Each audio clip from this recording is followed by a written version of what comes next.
एक तरफ मेरे हाथ में आज का अखबार 27 मई है और इबोला धीरे धीरे हेडलाइन में आता जा रहा है और इबोला अब हमारे देश में आ चुका है, अगर इस न्यूज को माने। और दूसरी तरफ ये छत्तीसगढ़ हाई कोर्ट में मैं और मेरी टीम, जिसको हेड करते हैं जितेंद्र बंजारा, इन्होंने जो केस दर्ज किया है उसका जो कोर्ट ऑर्डर है वो आपके सामने, क्यूआर कोड सामने, मामला पूरा समझाता हूँ। जैसा कि आप देख रहे हैं पिछले कुछ सालों से बीच बीच में आता रहता है कि नीपा आ गया, थोड़े दिन पहले की बात है। उससे पहले आ गया था HMP वायरस आ गया, या फिर कोरोना दोबारा से आ गया, अल्फा बीटा वेरिएंट आ गया और अब इबोला आ गया। ये तो पिछले कुछ सालों से आप देख ही रहे हैं, लगातार चल रहा है। और भयंकर तरह से तब चला जब कोरोना का खेल शुरू हुआ 2020 में। 2021 से मैं और हमारी डॉक्टरों की 200 लोगों की जो रिसर्च टीम ने, हमने अलग अलग तरह से गवर्नमेंट बॉडीज को, जैसे ICMR है, हेल्थ मिनिस्ट्री है, उनको हमने पत्र लिखा, RTI डाला और उनको बोला कि आप साबित करके दिखाओ कि वायरस का एग्जिस्टेंस है और ये वाकई में वायरस है, थ्योरेटिकल ना बता के। तो खैर, आगे मामला यहाँ पे अटका है कि ये कोर्ट का ऑर्डर है सामने, यहाँ पे आप देख रहे हैं, और ये ऑर्डर है 24 फरवरी 2026 का। लेकिन ये अखबार आज का है, दैट इज 27 मई 2026। तो ये मामला अगर आपको समझ आ जाएगा तो पूरा खेल आपको समझ आ जाएगा। एक तरफ अखबार क्या छाप रहा है, एक तरफ कोर्ट का आदेश क्या है, और जो हमारी टीम ने जो केस किया हुआ है छत्तीसगढ़ हाई कोर्ट में, तो ये दोनों को कड़ी को जोड़ना पड़ेगा। और इस कड़ी को जोड़ेंगे तो एक बात और पता चलेगी, जैसा आप देख रहे हैं पिछले कुछ महीनों से HPV वैक्सीन का मुहिम चल रहा है कि मुफ्त में छोटी बच्चियों को HPV वैक्सीन लगाया जा रहा है। तो इसके पीछे का जो बड़ा षड्यंत्र है वो भी आपको खुल जाएगा। तो यहाँ पे मामला बड़ा सिंपल है कि ये आप देख ही रहे हैं, अखबार में पढ़ ही रहे हैं, पिछले कई सालों से लगातार HPV वायरस आ जाएगा या फिर इबोला आ जाएगा, HMPV आ जाएगा, मंकी पॉक्स आ जाएगा, ये सारा कुछ देख ही रहे हैं। कोरोना का खेल तो आपने देखा, उससे पहले H1N1 का खेल देखा। ये खेल धीरे धीरे बढ़ता जा रहा है। तो हमारी जो रिसर्च टीम है, रिसर्च टीम ने ICMR को पत्र लिख के पूछा कि आप बताइए कि वायरस जो बोल रहे हैं कोरोना आ गया है या XYZ वायरस आ गया है, क्या आप ये साबित करके दिखा सकते हैं? आपको ये समझना पड़ेगा, ICMR Indian council of medical research, जो एक भारत सरकार की बॉडी है, उनका जो टोटल बजट है एक साल का वो 4000 करोड़ का है, 4000 करोड़। यानी कि आपके और मेरे पैसे से 4000 करोड़ उनको दिए जाते हैं। इसमें जो सैलरी है वो सिर्फ सैलरी की बात करें तो वो 1000 करोड़।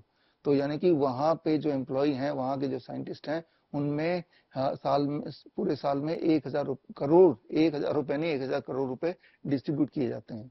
तो 4000 करोड़ का बजट का ICMR, और सवाल सिंपल कि आप अखबार में दिखा रहे हैं और अलर्ट जारी कर रहे हैं कि ये वायरस आ गया, वो वायरस आ गया, क्या इसके एग्जिस्टेंस को आपने साबित करके देखा है अपने ICMR में? ये हमारा सवाल था। तो ये पहले तो इस कोर्ट का जो ऑर्डर है इससे शुरू करते हैं। ये सवाल जब हमने पूछा और उनके जब सेटिस्फैक्टरी जवाब नहीं मिले, तो हमारी team headed by Jitendra Banjara court पहुंच गई, छत्तीसगढ़ हाई कोर्ट पहुंच गई। और हाई कोर्ट में गवर्नमेंट ऑफ इंडिया के खिलाफ, हेल्थ मिनिस्ट्री के खिलाफ एंड ICMR के खिलाफ कोर्ट में केस कर दिया। और जब कोर्ट में केस कर दिया, जो पहला ऑर्डर कोर्ट का निकला वो ऑर्डर आपकी आंखों के सामने है।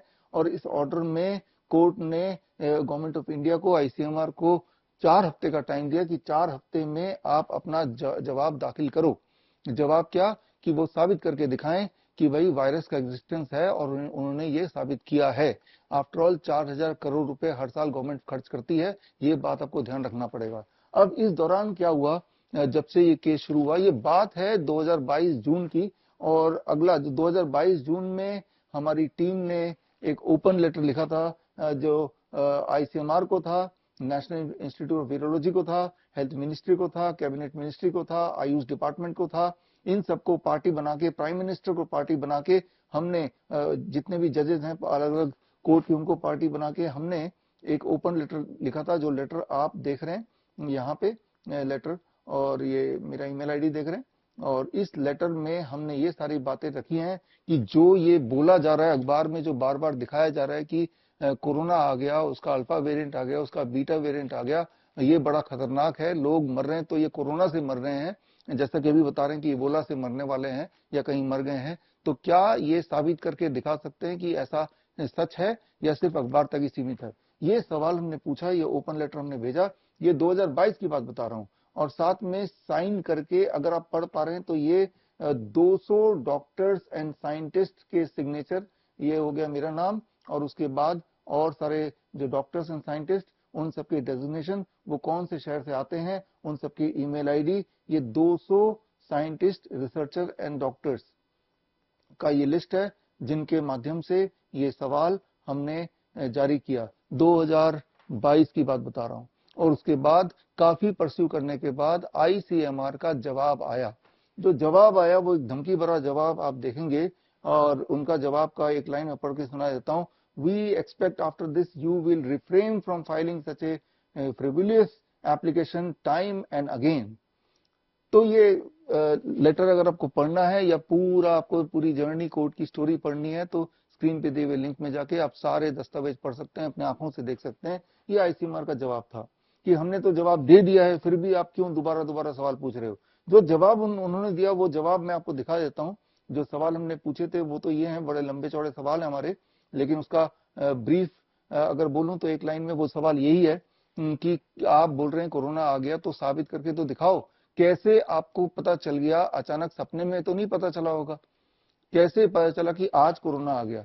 राइट, जब कोई कुत्ता आता तो आपको कैसे पता चलता? आपको दिखता है ये रहा कुत्ता और ये आ गया, ये रहा चूहा, ये आ गया। आप बता रहे कोरोना आ गया, तो वो तो माइक्रो ऑर्गेनिज्म है, आंखों से तो दिखेगा नहीं, उसे सूंघ नहीं सकते, उसे सुन नहीं सकते। तो आपने कौन सा मेथड अपनाया जिससे आपको पता चल गया कि कोरोना आ गया? क्योंकि आप ही बोल रहे हो, तो आप सबूत दे दो हमें। और हम सबूत, जो आम आदमी तो मांग नहीं रहा है, सबूत वो मांग रहा है जिनका ये सब्जेक्ट है, वीरोलॉजी जिनका सब्जेक्ट है, रिसर्च जिनका सब्जेक्ट है, जो खुद डॉक्टर हैं, जो सालों साल से इलाज कर रहे हैं। और ऐसे एक इंसान नहीं, ऐसे 200 लोग मांग रहे हैं, 200 लोग साइन करके मांग रहे हैं। राइट, तो उन्होंने जो जवाब दिया वो जवाब ये रहा, आपको देख रहे हैं। ये जवाब भी लंबा चौड़ा है, लेकिन ये सारे जवाब थ्योरेटिकल है, ये जवाब इधर उधर के जवाब है। इस जवाब में कहीं भी ये नहीं लिखा कि हाँ हमने आईसीएमआर के लैब में ये करके देखा और उससे हमने ऐसे करके देखा जिससे हमें ये समझ आ गया कि ये कोरोना आ गया। ऐसा कुछ भी जवाब में नहीं है। ये जवाब अगर आपको डिटेल में पढ़ना है तो स्क्रीन पे दिए हुए लिंक में जाके आईसीएमआर का जवाब आप पढ़ सकते हैं, अभी पढ़ सकते हैं। ये जवाब पढ़ेंगे तो या तो आपको बड़ा गुस्सा आएगा या बड़ी हंसी आएगी, अगर थोड़ी भी बात की गहराई समझेंगे। तो जब हमने देखा कि आईसीएमआर का इस तरह के जवाब हैं और जवाब के बाद धमकी भरे लेटर भी हैं, तो एक ही चारा बचा था कि हम सीधे कोर्ट पहुंचे। तो छत्तीसगढ़ हाई कोर्ट पहुंचे, और छत्तीसगढ़ हाई कोर्ट पहुंचने के बाद जब एक तरफ हमारी team headed by Jitendra Banjara, जिन्होंने डायरेक्ट अपनी वकालत खुद की, और दूसरी तरफ आईसीएमआर गवर्नमेंट ऑफ इंडिया की तरफ से उनके वकील, और दोनों के बीच की जो बहस आप देखेंगे, स्क्रीन पे दिए हुए लिंक में जाके वो बहस आप खुद देख सकते हैं, तो आप पाएंगे कि वो बिल्कुल चुप थे, उनके पास कोई जवाब नहीं था। और उन्होंने जवाब के लिए 4 हफ्ते का टाइम मांगा। बात है 24 फरवरी की, और 24 फरवरी से 4 हफ्ते कई बार आ चुके हैं। उनका जवाब अभी तक तो नहीं आया, लेकिन अभी उनके हिसाब से एक और वायरस आ गया।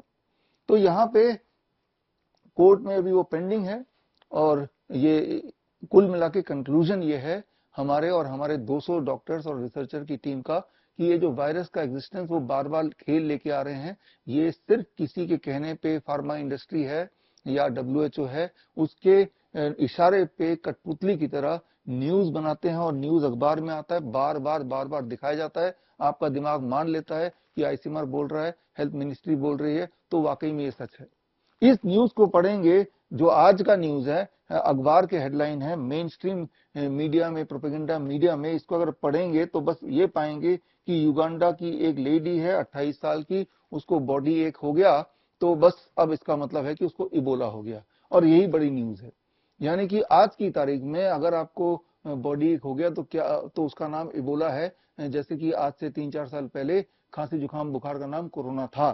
तो हर साल आपके जो बेसिक एक सिम्टम होते हैं, जो कि साल में 2-4 बार इन्फ्लुएंजा लाइक इलनेस इसे बोला जाता है, होता ही है हर साल खांसी जुकाम बुखार। और जब भी कभी खांसी जुकाम बुखार होगा तो साथ में बॉडी एक भी होगा, तो उसी को हर साल एक नया नाम दिया जा रहा है। अगर धरातल में देखें जाके, तो अगर कोई रिसर्च फाइंडिंग है, उसके ऊपर कोई उन्होंने एक्सपेरिमेंट किया हो, कोई कंक्लूजन निकाला हो, ऐसा कुछ भी नहीं है। अगर ऐसा होता तो कोर्ट में वो पेश किया जाता। हमने तो बोला हम 200 डॉक्टर से, हम हमारे सामने दिखाओ, हम देखना चाहते हैं कि आपने कौन सा वाला एक्सपेरिमेंट करके किस तरह से आपने ये कंक्लूड कर लिया कि ये तो कोरोना है या एक इबोला है, ये नीपा है, किस तरह से आप डिफरेंशिएट कर रहे हैं, we want to see, right. तो उनका जवाब अभी तक नहीं आया, लेकिन होता ही ये है भारत में, तारीख पे तारीख, तारीख पे तारीख, और जब तक वो जवाब आएगा तब तक वो अपना खेल कर चुके हैं, जैसा कि अब ये खेल शुरू किया है इबोला का खेल।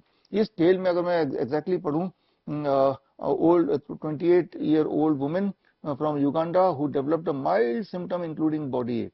माइल्ड सिम्टम क्या होता है? खांसी जुकाम बुखार और बॉडी एक, सिर्फ इसमें बॉडी एक का जिक्र किया और किसी चीज का जिक्र नहीं किया। तो अगर आपको बॉडी एक हो जाए और कहीं बेंगलोर में आप रहते हो और डॉक्टर को पता चल जाए, तो क्या पता इस लेडी की तरह आपको भी क्वारंटाइन कर दें, क्योंकि अब ये मुहिम शुरू हो गई है कि भाई हर खांसी जुकाम बुखार को आपको इबोला ही बोलना है। ये धीरे धीरे ये जो न्यूज है बड़ा होता जाएगा, और अब जितने भी लोग हैं जिनको खांसी जुकाम बुखार होगा, तो बहुत चांसेस है कि वो इबोला घोषित करके क्वारंटाइन करने की स्थिति दोबारा से बनने की शुरुआत आपके सामने हो गई। तो ऐसे में आपको क्या करना है? ऐसे में इलाज करना है, खुद का डॉक्टर खुद बनना है। खुद का डॉक्टर खुद कैसे बनना है? याद रखिए, हमारे देश में एक पेड़ है, नीम का पेड़।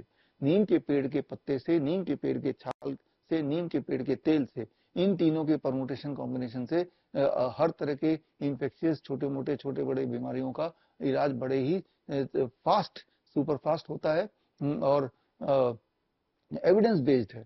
आज से 2500 साल से लेके पिछले साल तक के अगर सारे रिसर्चेस या हमारे आयुर्वेद के टेक्स्ट में, हमारे यूनानी के टेक्स्ट में और अलग अलग वेद के टेक्स्ट में अगर लिखें, तो वो अगर पढ़ें, तो वो सारा कुछ मैंने कलेक्ट करके इस किताब में डाला है। किताब का नाम है green gold the Neem pharmacy. तो आपको पता चल जाएगा कि कितने डोज में कौन सा नीम का पत्ता और पाउडर कितनी बार लेना है, जिससे इस तरह की छोटी छोटी जो बीमारियां हैं, जिसको ये बड़ा बड़ा नाम दे रहे हैं, वो एकदम से घर बैठे ही बड़ी तेजी से 1 से 3 दिन में ठीक हो सकता है, सारे साइंटिफिक एविडेंस के साथ। ये किट, आप ये किताब पढ़ेंगे तो इसमें सारा एविडेंस मिल जाएगा। इस किताब के साथ पूरा किट आता है, नीम के पत्ते का पाउडर, नीम के छाल का पाउडर, नीम का तेल का तेल, और कितने डोज में लेना है, कैसे लेना है, वो सारी बुक में लिखी है। हालांकि छोटी सी बात है जो आप वैसे भी याद कर लीजिए, अगर आप बुक नहीं खरीदना चाहते, नीम के पत्ते आपको मिल ही जाएंगे, उनसे पाउडर घर पे खुद ही बना सकते हैं, या नीम के पत्ते का पाउडर कहीं भी मिल जाता है। जरूरी नहीं कि आपको हमसे ही लेना और यही वाला लेना तभी काम करेगा, ऐसा कुछ नहीं है। सिर्फ इतना याद रखना है कि हर 10 केजी बॉडी वेट पे 1 gram of Neem leaf powder.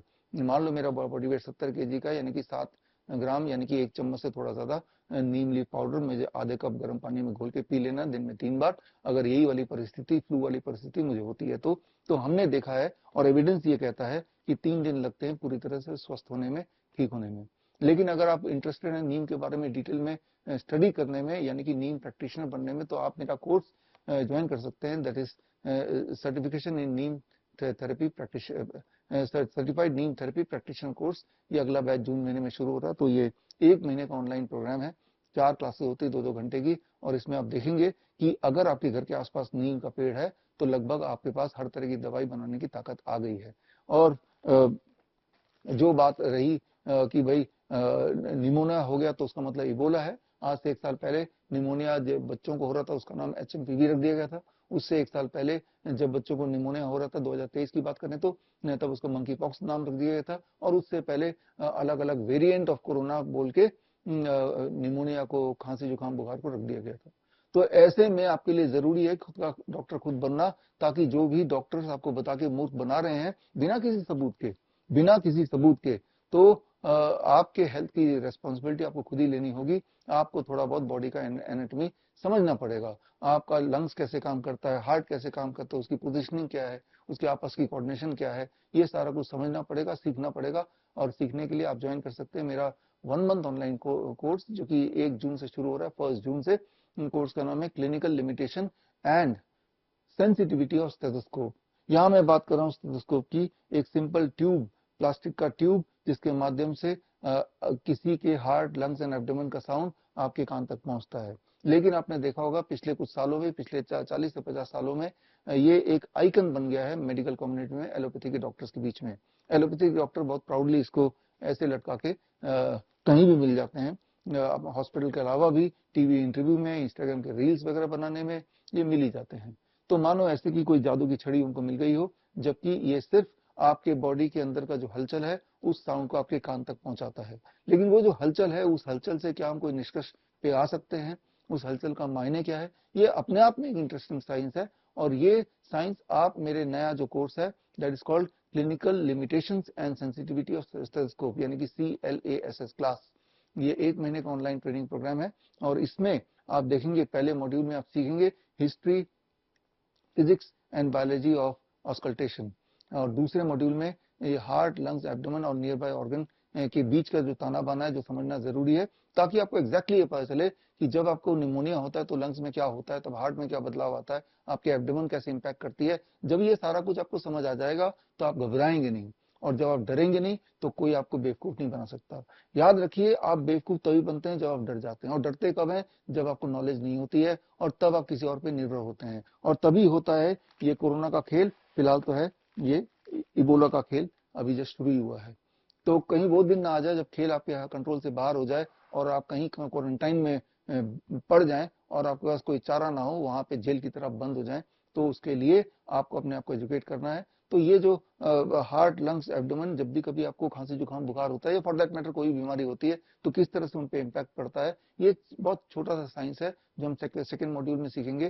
Third module में हम सीखेंगे auscultation of heart, lungs and abdomen, यानी कि अलग अलग तरह के साउंड्स को कैसे इंटरप्रेट किया जाता है कन्वेंशनली, और उसके और इन रियलिटी वो क्या क्या और भी हो सकता है, मिस इंटरप्रेशन कैसे हो सकती है। और जो फोर्थ मॉड्यूल है उसमें आप सीखेंगे clinical limitations and sensitivity of stethoscope. आपको जानकर हैरानी होगी कि कई बार या फिर अक्सर ही स्टेथोस्कोप से जो फाइंडिंग डॉक्टर करते हैं, चाहे वो कितना भी एक्सपीरियंस क्यों ना हो, उसकी एक्यूरेसी कॉइन टॉस से भी कम होती है। कॉइन टॉस से, कॉइन टॉस मतलब सिर्फ कॉइन टॉस के रैंडमली आप कुछ भी बोल दिया और उसके सच होने के चांसेस इन कंपैरिजन टू आपने स्टेथोस्कोप से ऑस्कल्टेट किया और फिर जो भी आपको समझ में आया वो बताया। तो ये बहुत ही इंपॉर्टेंट साइंस है, क्योंकि जब भी आपकी भेंट किसी डॉक्टर से होती है, जब भी आप इलाज के लिए जाते हैं, सबसे पहले आपको स्टेथोस्कोप का ही सामना करना पड़ता है। और पेशेंट का भी एक जो दिमाग की स्थिति ऐसी होती है कि डॉक्टर ने मुझे स्टेथोस्कोप से देख लिया है, इसका मतलब उसको वो जान गया कि मेरे अंदर क्या चल रहा है, जबकि ये सच नहीं भी हो सकता है। आपको समझना होगा कि आपकी हार्ट की पोजिशनिंग, लंग्स की पोजिशनिंग, एब्डोमेन की पोजिशनिंग एक तो जहाँ पे होनी चाहिए, और जब हम बीमार पड़ते हैं तो वहां से वो खिसक भी सकती है। जैसे हार्ट 1 से 3 सेंटीमीटर इधर उधर खिसक सकता है, आपका एब्डोमेन 1 से 10 सेंटीमीटर नीचे तक जा सकता है, सिमिलरली आपका लंग्स भी 1 से 2 सेंटीमीटर इधर उधर खिसक सकता है। ऐसे में जो उसका ओरिजिनल पोजीशन है, जहाँ पे एक डॉक्टर सोच रहा है कि यहाँ पे अलग अलग तरह के वर्ल्ड्स हैं और उसकी आवाज है, हो सकता है हार्ट खिसक ही गया हो और वो आवाज जो आ रहा है वो किसी और चीज की आवाज आ रही हो। तो ये एक बहुत ही इंपॉर्टेंट एस्पेक्ट है ऑस्कल्टेशन का। ये इस मिस्ट्री को समझना आपके लिए जरूरी है, because it is your life and death.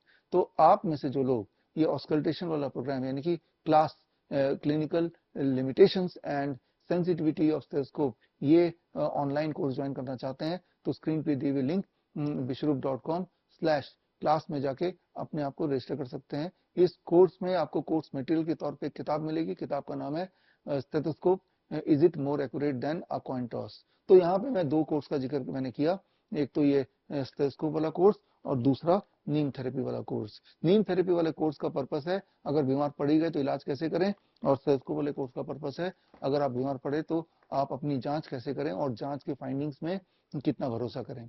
तो खैर, हम मिलेंगे in the class on 1 June. All the best, thank you, जय हिंद। बड़ी से बड़ी बीमारी का आसान से आसान इलाज घर बैठे ही हो सकता है। अधिक जानकारी के लिए कांटेक्ट करें nearest Dr. BRC Clinic @ home।